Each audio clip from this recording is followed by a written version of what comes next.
اعوذ باللہ من الشیطان الرجیم بسم اللہ الرحمن الرحیم قال هي راودتني عن نفسي وشهد شاهد من أهلها إن كان قميصه قد من قبل فصدقت وهو من الكاذبين وإن كان قميصه قد من دبر فكذبت وهو من الصادقين فلما رأى قميصه قد من دبر قال إنه من كيدكن إن كيدكن عظيم يوسف أعرض عن هذا واستغفري لذنبك إنك كنت من الخاطئين۔ ان آیات کا ترجمہ اس سے پہلے ہو چکا ہے، بطور تبرک کے یہ آیات پڑھ دی گئی ہیں۔ ان آیات کی جو تشریح مختصر تھی وہ بھی ہو چکی ہے۔ اب جو فوائد ہمیں ملتے ہیں،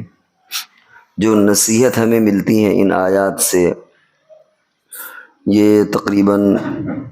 آیت نمبر 23 سے لے کر کے 29 تک، ان میں جو ہمیں ان آیات سے سبق ملتا ہے، ہم اپنی زندگی میں اس سے فائدہ اٹھا سکتے ہیں، معاشرے میں ہم اچھی باتیں پھیلا سکتے ہیں، ان کی روشنی میں اپنی زندگی کو بہتر بنا سکتے ہیں، وہ فوائد آپ کے سامنے ذکر کیے جائیں گے۔ ان آیات سے ایک چیز یہ معلوم ہوئی کہ مصر کا ماحول آج کے مغربی ماحول کی طرح تھا۔ اس کا تذکرہ آگے بھی آئے گا کہ باقاعدہ جب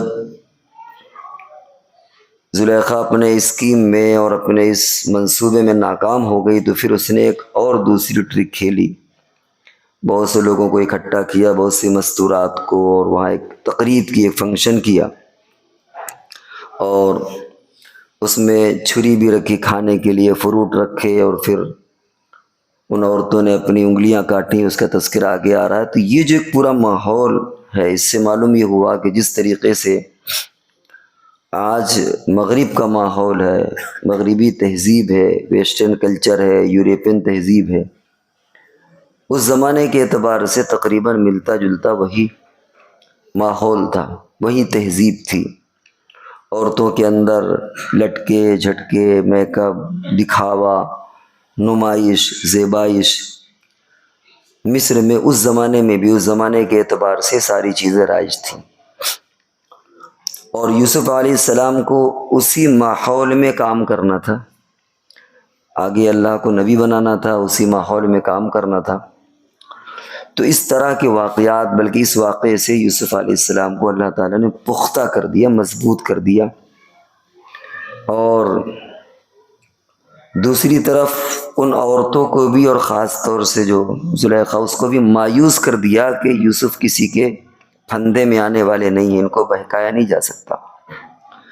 اور یہ کسی سے یہ بات مخفی نہیں ہے کہ ہر زمانے میں عورتوں کا فتنہ بڑا خطرناک فتنہ رہا ہے۔ انسان مدتوں اپنی شبیہ کو اچھی بنانے کی فکر کرتا ہے، اور اپنے اخلاق کو بہتر بنانے کی کوشش کرتا ہے، اپنی پوزیشن کو بہتر بنانے کی کوشش کرتا ہے، لیکن اگر خدا نہ کرے اگر ذرا سے بھی عورتوں کے ساتھ اس کا اتصال ہو گیا، عورتوں کے فتنے کا وہ شکار ہو گیا، تو مدتوں جو اس نے اپنی عزت بنائی تھی، جو اس نے اپنا ایک وقار بنایا تھا، اپنی پوزیشن کو بہتر بنایا تھا، وہ آن کی آن میں، لمحوں میں، سیکنڈوں میں، تھوڑی دیر کے اندر وہ سب تار تار ہو جاتی ہے وہ عزت، اور انسان پھر منہ دکھانے کے لائق نہیں رہتا۔ تو کسی بھی ایسے بندے کے لیے جس کو سماج میں کام کرنا ہے، یہ تو ہر ایک کے لیے، لیکن خاص طور سے وہ جو سماج میں کام کرے، امام بخاری کے حوالے سے آپ کو ایک واقعہ بھی بیان کیا گیا تھا کہ اپنی پوزیشن کو برقرار رکھنے کے لیے کس طریقے سے انہوں نے سونے کی تھیلی سمندر میں ڈال دی۔ تو جو بھی سماج میں کام کرے، یہ تو ہر انسان کو، لیکن سماج میں کام کرنے والوں کو اپنی پوزیشن کو سنبھالنے کی بڑی سخت ضرورت پڑتی ہے۔ تو یوسف علیہ السلام کو اس طرح اللہ تبارک و تعالیٰ نے پختہ کر دیا، ان کی تربیت کی کہ آئندہ جو مستورات ہیں وہ بھی آس نہ لگائے، اور اس طرح کا خیال بھی اپنے دل سے نکال دیں۔ اسی طریقے سے اس میں ذکر آیا کہ شہید شاہد من اہلیہ، ایک بچے نے گواہی دی۔ یہاں پر بچے کا ذکر نہیں ہے، لیکن روایتوں میں بچے کا ذکر آتا ہے۔ احتمال اس کا ہے کہ ہو سکتا ہے کسی اور تجربے کار نے بھی شہادت دی ہو، لیکن زیادہ مفسرین کی رائے کہ ایک بچے نے شہادت دی۔ اور ظاہر ہے کہ جب کوئی بچہ کوئی بات کہتا ہے اسے خود شعور نہیں ہوتا تو اس کی بات یقیناً ماننا پڑتی ہے۔ عیسیٰ علیہ السلام کے واقعے میں بھی آتا ہے کہ جب حضرت مریم رضی اللہ عنہا پریشان ہوئی کہ میری شادی نہیں ہوئی، کسی مرد نے مجھے ہاتھ نہیں لگایا، بچہ پیدا ہو گیا، میں سماج میں کیا منہ دکھاؤں گی، معاشرے کو کیا منہ دکھاؤں گی؟ تو اللہ تبارک و تعالیٰ نے یہی ان کو فرمایا کہ تم اس بچے سے کہہ دینا، یہ خود بول دے گا، اپنی صفائی دے دے گا۔ چنانچہ عیسیٰ علیہ السلام بچپن میں بولے، پوری تقریر عیسیٰ علیہ السلام کی ذکر ہے سورہ طٰہٰ کے اندر، سورہ مریم میں۔ تو اب لوگوں کو یقین ہو گیا کہ یہ بچہ دودھ پیتا بچہ جسے شعور بھی نہیں ہوتا، وہ بہترین تقریر کر رہا فصاحت اور بلاغت کے ساتھ۔ اسی طریقے سے اور بھی واقعات آئے ہیں کہ جب بچوں نے اپنی ماں کے ایمان کو بچانے کے لیے اور دوسرے کسی بزرگ کے اگر اس پر کوئی حرف کوئی عزت پر بات آ رہی ہے تو اس کو بچانے کے لیے، اور بھی واقعات ہیں کہ بچوں کی شہادتیں، یہ ایک کرامت کے طور پر ہوتا ہے، ورنہ عام طور سے بچہ اتنے سمجھداری کی بات نہیں کرتے۔ بہرحال اس بچے نے، یا جو بھی ہو، زیادہ قرین قیاس بچہ، اس نے گواہی دی اور بڑی لاجیکل بات اس نے کہی کہ قمیص اگر آگے سے پھٹی ہے تو یہ، اور پیچھے سے پھٹی ہے تو یہ، اور اس طرح اس نے ایک حکم لگایا۔ اور جو اس کی شہادت تھی وہ بھی بڑی قرین قیاس تھی، یعنی بچوں کی بات بھی ایسی نہیں کہ وہ بس اس نے خالی یوں ہی کہہ دیا ہو۔ اب وہ کتنا بڑا بچہ تھا اس کا تذکرہ نہیں آتا ہے، لیکن بہرحال اس نے بھی جو بات کی اس میں بڑی دم تھی بات کے اندر، جو بات کہی وہ دل و دماغ کو چھو جانے والی بات تھی، اور سن کر کے ہر آدمی اشش کرنے لگے گا کہ واہ کیا بات ہے۔ اور اسی میں معلوم ہوا کہ قرائن کا بھی کہیں نہ کہیں دخل ہوتا ہے، جہاں خارجی اس طرح کی شہادتیں نہ ہوں وہاں قرینہ بنیاد بن جاتا ہے۔ اس سے پہلے بھی ہم نے اس کی مثال دی تھی، تو وہاں پر قرینہ بن جاتا ہے۔ کوئی تنہا مکان سے کوئی آدمی خنجر لے کر کے نکلے اور اس کے خنجر سے خون ٹپک رہا ہو، کسی نے اندر دیکھا کہ کوئی مقتول پڑا ہے، تو ظاہر بات ہے کہ اس کی پہچان یہ ہے کہ شخص نے اس کو قتل کیا، کیونکہ ساری علامتیں۔ تو کبھی کبھی جب گواہیاں نہیں ہوتی تو اس طرح کی شواہد و قرائن کو بنیاد بنانا پڑتا ہے۔ یہاں یوسف علیہ السلام کا جو قصہ ذکر کیا گیا وہ ایک نبی کی شایع نشان جو قصہ ہو سکتا ہے وہ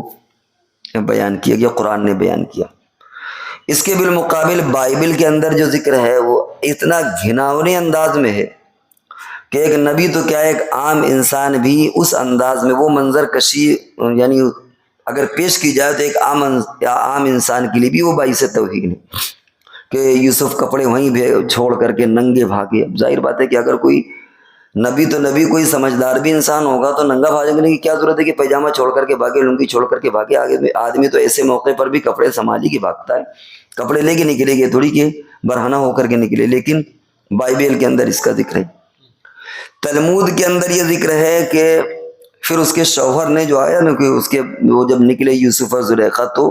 شوہر کو اس کے پایا باہر دروازے میں، تو پھر اس نے ان کو پٹوایا اور بے عزت کیا اور یہ کیا اور وہ کیا، اس طرح کی چیزیں جو ان کی شایع نشان نہیں ہیں۔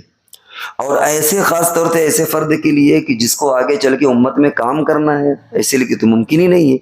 کیونکہ لوگ یہی تانا دیں گے کہ دیکھیے صاحب آئے نبی بن کر کے، یہ وہی ہیں جو کل تک فلاں تھے، ان کو پٹوایا گیا، ان کے اوپر چارج لگا، الزام لگا، یہی آئے آج تبلیغ کرنے کے لیے، اور نبی کہتے میں اللہ کا نبی ہوں، اور ان کا ماضی اور ان کا کریکٹر ایسا تھا۔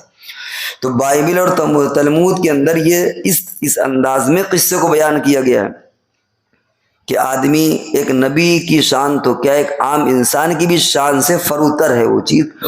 انسان کی کوئی عزت نہیں رہتی، اور انسان وہ واقعہ پڑھ کر کے اس کے دل و دماغ پر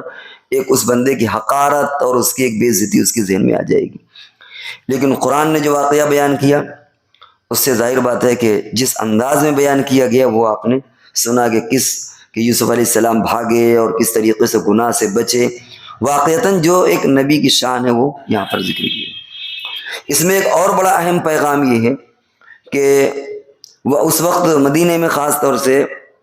حضور علیہ الصلوۃ والسلام پر یہ الزام تھا کہ یہ، مکہ میں بھی لوگوں نے الزام لگایا، کہ ان پر وحی وغیرہ نہیں آتی، بلکہ وہی کچھ نہیں آتی، یہ توریت اور انجیل کوئی کہیں سے پا گئے ہیں یا کوئی ان کا استاد ہوگا، اسی سے پڑھ کے یہ اپنا اس سے بیان کرتے رہتے ہیں۔ ظاہر بات ہے کہ اگر حضور علیہ الصلوۃ والسلام تلمود اور بائبل کسی سے پڑھ کر کے، کسی سے سن کر کے یا کسی کی رپورٹنگ کر رہے ہوتے تو یہ منظر نہ بیان کرتے جو قرآن کے اندر بیان کیا گیا۔ اس منظر نے تو ان باتوں کی بھی اصلاح کر دی کہ صحیح واقعہ یہ ہے، ظالمت تم نے کیا کیا، تم نے تو ایک نبی کو ایک عام انسان جیسا نہیں رکھا، یہ اصل منظر کشی۔ تو اگر حضور علیہ السلام کہیں سے نقل کر کے بیان کر رہے ہوتے کسی انسان سے تو آپ اس تہ تک نہ پہنچتے جو قرآن نے منظر کھینچا ہے۔ تو یہاں تک اس کے فوائد ہوئے، آگے اور بھی ان آیات کے فوائد ہیں کہ ہمیں کیا کیا سبق ملتا ہے وہ انشاءاللہ